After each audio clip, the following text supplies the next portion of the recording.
కేసీఆర్ అధికారంలో ఉన్నా సరే, కాంగ్రెస్ అధికారంలో ఉన్నా సరే, వీళ్ళు పక్కా ఎంఐఎంతోని దోస్తీ ఉంటారు. ఇది పిక్స్ రాసి పెట్టుకోండి. నేను మళ్ళా చెప్తానా, కేసీఆర్ హయాంలో నేను ఉన్నప్పుడు కేసీఆర్ సారు ఎవరైతే ఉన్నారో ఆయన ఎంఐఎంతోని మెదిలినటువంటి తీరు నా కల్లారా నేను చూసిన. వీళ్ళను నమ్మొద్దు. ఇప్పుడు కాంగ్రెస్ సర్కారు కూడా రేవంత్ రెడ్డి కూడా అదే పని చేస్తున్నాడు. ఇద్దరే కాంగ్రెస్ బీఆర్ఎస్ రెండు ఒకటే, ఎంఐఎంతోని దోస్తు.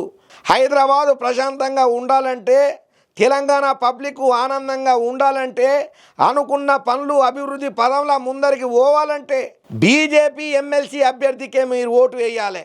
మీరు అట్లా కాదని చెప్పి బీఆర్ఎస్కో కాంగ్రెస్కో వేసినరానంటే మీరు ఆగమవుతారు. పక్కా గుర్తుపెట్టుకోండి, రాసి పెట్టుకోండి అని ఎవరన్నారు ఎరికైనా.